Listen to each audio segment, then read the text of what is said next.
আসসালামু আলাইকুম, welcome to Setara mini kitchen. আজকে আমি আপনাদেরকে তৈরি করে দেখাবো কাঁচা আমের মোরব্বা। মাত্র 2 মিনিট চুলায় জাল করে এই মোরব্বাটি ঝটপটই তৈরি করে নেওয়া যায়।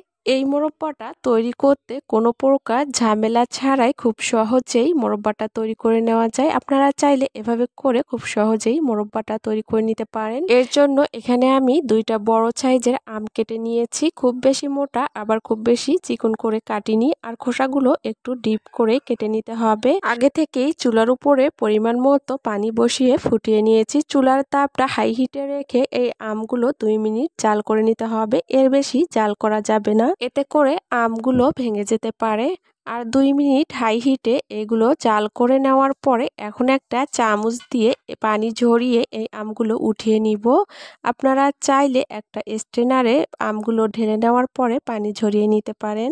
আর এভাবে করে সবগুলো আম পানি ঝরিয়ে উঠিয়ে নেওয়ার পরে আমগুলো একটা বাটিতে নিয়ে নিয়েছি। আর গরম থাকা অবস্থায় এর মধ্যে দিয়ে দিব পরিমাণ মতো চিনি। এই পর্যায়ে চিনিটা একটু বেশি পরিমাণেই দিতে হবে। আর এই চিনিটা দেওয়ার পরে চামচ দিয়ে নাড়াচাড়া করা যাবে না, এভাবে করে একটু ঝাঁকিয়ে নিয়ে এই চিনিগুলো মিশিয়ে নিতে হবে। মিশিয়ে নেওয়ার পরে এই মোরব্বাটা ঢেকে রেখে দিতে হবে 2 থেকে 3 ঘন্টার জন্য রেস্টে। এরপরেই এর মধ্যে চিনিগুলো খুব সুন্দরভাবে ঢুকে যাবে। আর এক্সট্রা যে চিনির সিরাপটা বের হয়েছে, এই সিরাপটা দিয়ে আপনারা চাইলে অন্য আচার তৈরি করতে পারেন, আবার চাইলে শরবত বানিয়েও খেতে পারেন। এখন আমি একটা এরকম স্টিলের ট্রেতে এই আমগুলো শুকিয়ে নিব।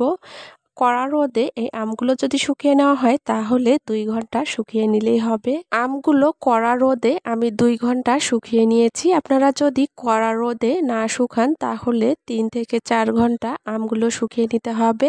আর শুকানোর পরে এগুলো দেখতে ঠিক এরকম হয়েছে। এখন এই আমগুলো একটা ছোট বাটিতে নিয়ে নিব। নিয়ে নেওয়ার পরে এখানে দিয়ে দিব ব্লেন্ড করা সুগার পাউডার অথবা চিনির গুঁড়া। আপনারা চাইলে পাটাতেও বেটে নিতে পারেন। এখন এই চিনির গুঁড়াগুলো এই মোরব্বাগুলোর উপরে দিয়ে ভালো করে মিশিয়ে নিব। এখানে আপনারা আপনাদের টেস্ট অনুযায়ী চিনির গুঁড়াটা দিয়ে নিবেন। এরপরে একসঙ্গে ভালো করে মোরব্বার সঙ্গে মিশিয়ে নিব। ভালো করে মিশিয়ে নিলেই তৈরি হয়ে যাবে মজাদার এই কাঁচা আমের মোরব্বাটি। আপনারা চাইলে মাত্র 2 মিনিট চুলায় জাল করে ঝটপটি এই মোরব্বাটা খুব সহজেই বানিয়ে নিতে পারেন। পরিবারের সবাই অনেক পছন্দ করে খাবে, বিশেষ করে বাচ্চারা অনেক পছন্দ করে খাবে। আশা করছি আজকের এই সহজ মোরব্বার রেসিপিটি আপনাদের সবার কাছে অনেক ভালো লেগেছে।